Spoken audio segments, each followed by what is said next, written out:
I'm so thrilled, as many of you are, and I know that you have joined also for this session. We have heard the role of chairs with amazing pioneers that are doing so good. We've heard the voices of the next generation. Now let's look at a new form of governance, because this is quite impressive and we will all learn from it. Please join me in welcoming the next speaker on stage, Barbara Martin Coppola, former CEO of Decathlon and now board member of the very iconic Patagonia.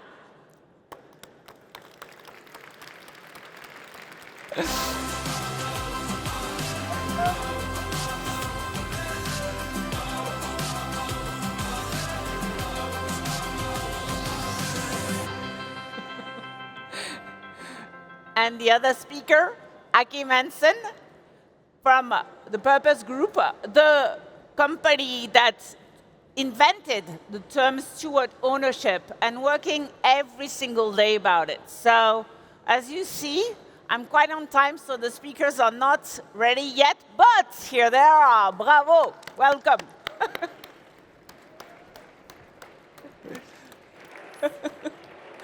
Welcome, Barbara. I'm so thrilled to have you on stage with us.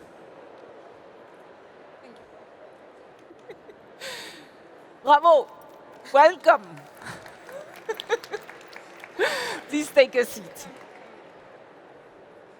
I'll take that.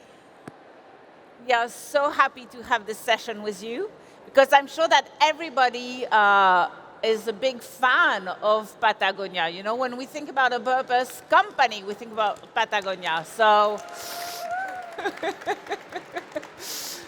this is why we are so keen about this session. So maybe just to kick off, because not everybody knows what this new alternative governance is about. You can explain us, Achim, what does it really take, and what fundamentally changes in being not just guardians of shareholder, but stewards in this type of governance? Thank you for having me, first of all. Before I can explain what changes, I want to make sure that we understand the same when we say what steward ownership is, because it gets thrown around quite a bit those days. I'm happy about that, but I want to make sure that we understand the same when we talk about it. So steward ownership is a very old concept, I would say, almost like an ancient concept. There were pioneers like Robert Bosch and Zeiss and Novo Nordisk. They all found ways to really rethink their ownership structure. So we go one step further from the board towards the positions of power, and we really redesign ownership. And what the concept of steward ownership does, it's basically two principles. The first principle is the purpose orientation. So it says that all the profits in the company serve the purpose.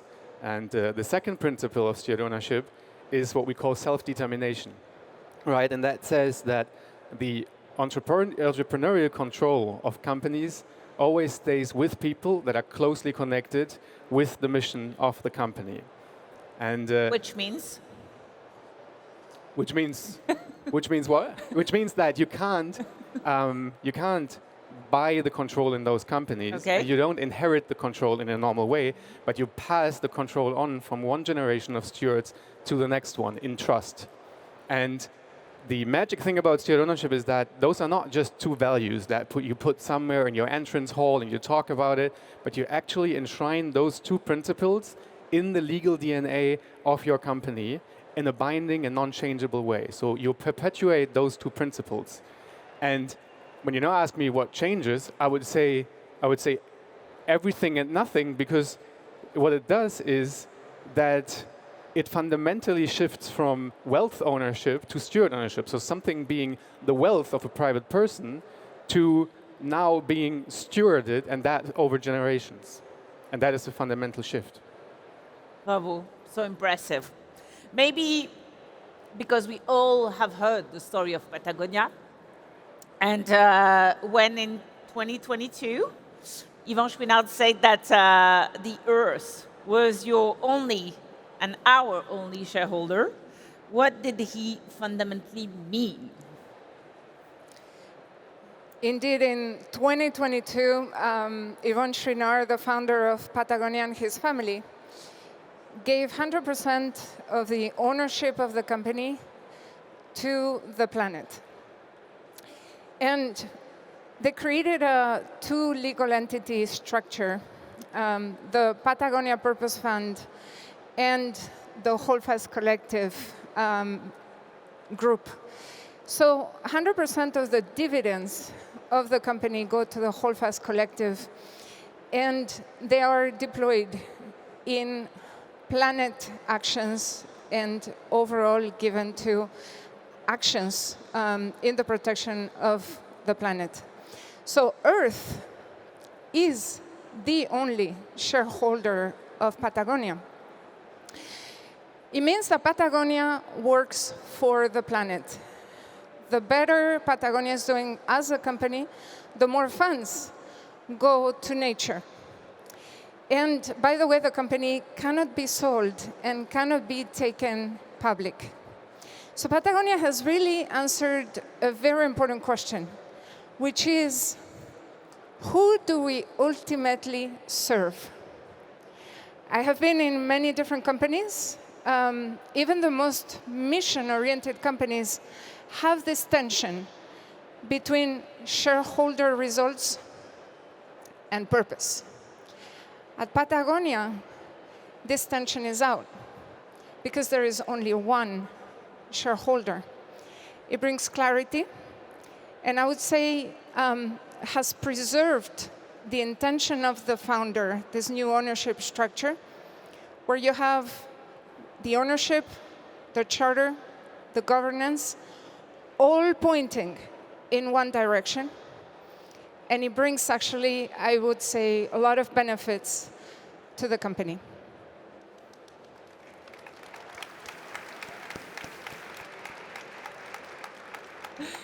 I'm going to continue with you because it seems so clear, so obvious, but it's a learning journey, right? I understand it's a model that has been existing for years, but it's a learning journey. So what have we or have you learned as part of this Patagonia board about how does this really have consequences into a decision you've made or not? Please share some examples so we can best understand. Yeah, the first thing is that it brings an extreme clarity. The clarity because from the executive team to the board to the family that used to own Patagonia, everybody is looking at serving Earth. The purpose becomes the owner of the company. So I'll give you an example. The board is here to actually look at the lenses of the mission for every single decision. When we make an investment, is this investment bringing us closer to the mission of Save Planet Earth? Is this investment going to be good for Patagonia to be here in 50 years? And the second thing that is really, really great is that it's very liberating. It allows for bold moves. When things are so clear, the teams can do counterintuitive movements. You see a lot of people at Patagonia that actually take the mic during these complicated moments and actually voice their concerns. There is leadership and empowerment around, voicing and saying what they really think about a situation. One example, and it's a little bit old, but counterintuitive as well. Patagonia doing this famous ad saying, "Don't buy this jacket." I remember it. I remember that day. Yeah. It's the company that is selling you this jacket, telling you not to buy this jacket, right?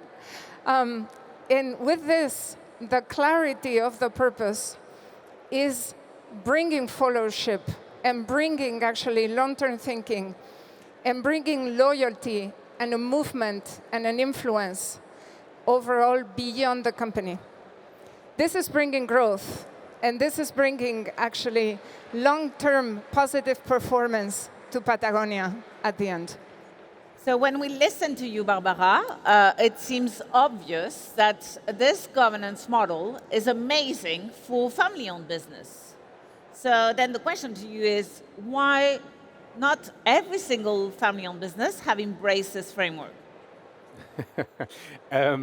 I would say for some family-owned businesses, it is exactly what they can do to enshrine their values, how they have always led their companies into a legal reality.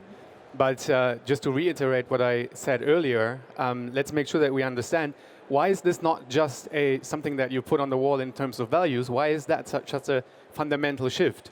It is because if you enshrine steward ownership in a legally binding way, what it does, it changes two of the, I would say, most powerful mechanisms of how power in our societies is distributed. Because what is the normal mechanism how you get into a position of power in companies? First is the rule of money. If you have enough money, you can buy power in a company, right? Elon Musk can buy Twitter.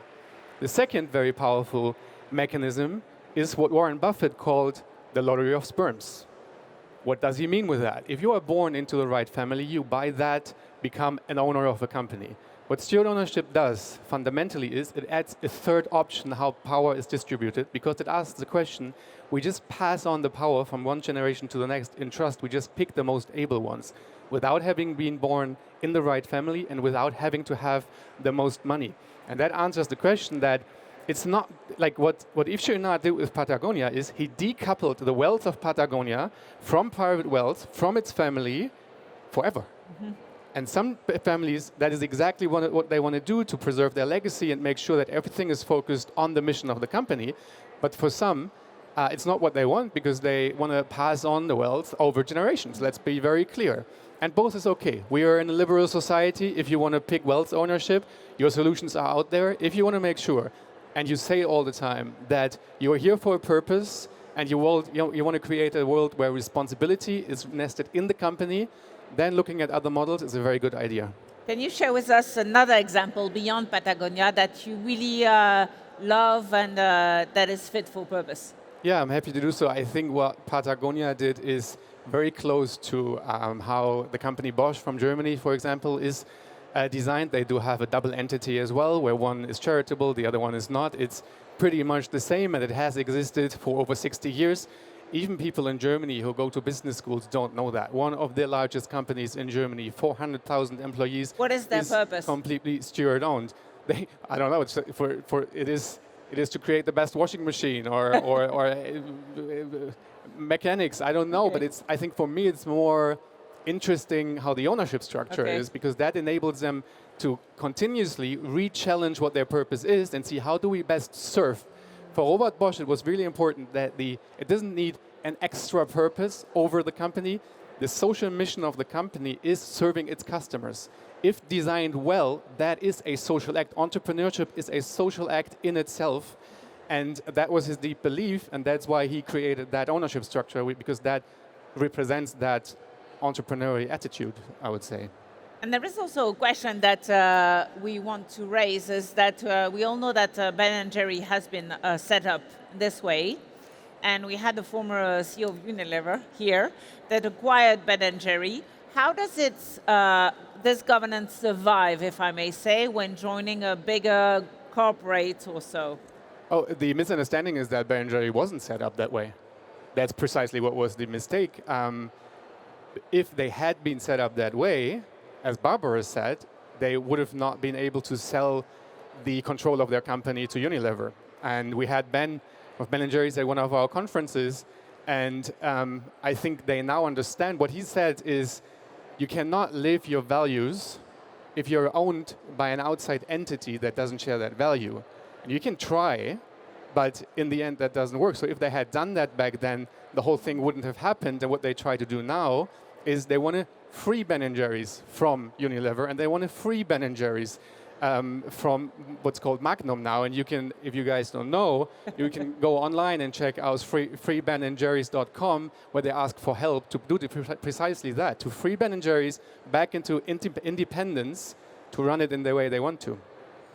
So Barbara, as you just joined the board of Patagonia, how do we make steward ownership more mainstream? Well, the first thing is look at the performance of steward-owned companies. When you look at the performance of Denmark, 60% of the value created in Denmark is by steward-owned companies. They are fantastic examples of long tenure companies with values at the center of it, with purpose, that are doing fantastically well. There is a fun fact. After 40 years of existence, steward-owned companies have 6 times more probability of surviving than other ownership model. So what I would encourage is actually a bit more of education on the new purpose-driven organizations and entities and corporations that are being set up right now. This is valid not only for companies that are existing right now, but for new ventures and new entrepreneurship. There are options that are really important to preserve the reason why the company was created, to preserve the purpose, while doing really well at the same time from a performance standpoint. So I would encourage actually everyone to talk about it, to help the new people that are setting this up, and to ask one question. And the question is, who are we serving ultimately? The clarity of this question will bring the necessary debate within the board to hopefully do the right decision from an ownership structure standpoint. Thank you, Barbara.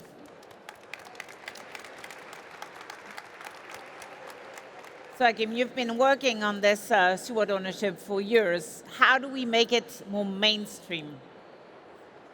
I have to say that I do believe in the beauty of small islands of coherence before it even becomes mainstream. I think that's super important.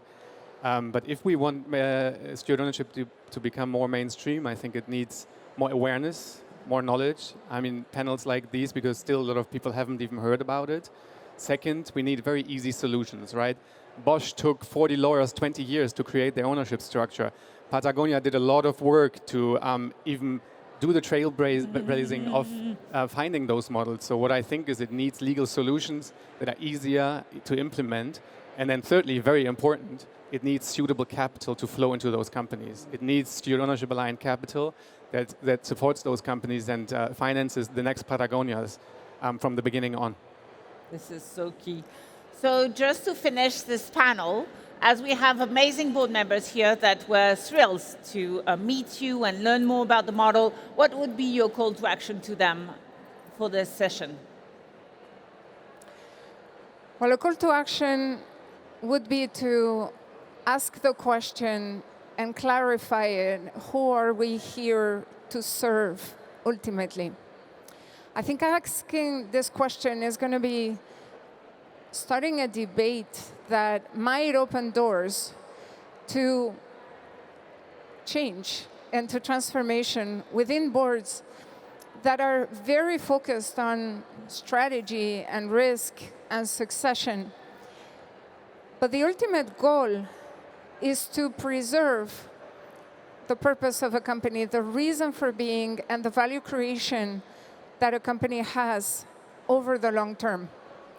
So I hope that the question is, beyond my tenure in the board, are we setting this up so that this company will continue to thrive and not lose itself and its purpose over the long term? I think the boards have an incredible importance into also showing the way with purpose. Lately, we talk a lot about performance and financial considerations. I think we all have a duty to have an impact on society and have an impact as well on the planet. It's more urgent than ever.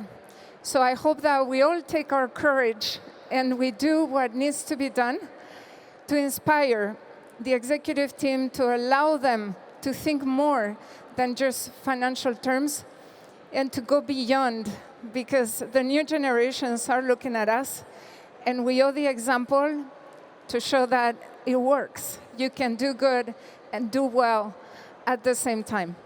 Thank you, Thank you. Barbara.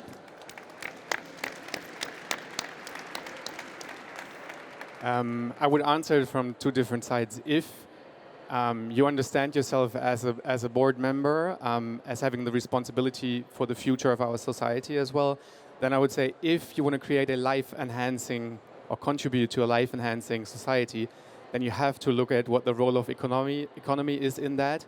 And at the core of the economy sits the ownership question, and really looking at the deep design of that and building that in a way that enshrines purpose and responsibility. If you have that, plus you feel the responsibility of the competitiveness of your own company, then I would say the market is going to push you as well, because I deeply believe that those companies will be the more successful ones. Those are the companies people want to work for, want to collaborate with, want to partner with, want to invest in. So if you take that responsibility seriously, then look at ownership as a competitive edge that it will be in the future, because people will be more sensitive towards that question. Thank you so much. And just to close this panel, I love this quote from Yvon Chouinard. I mean, he's such an inspiring leader. It's that he said that we are not going public, we are going purpose. I love this. Thank you so much.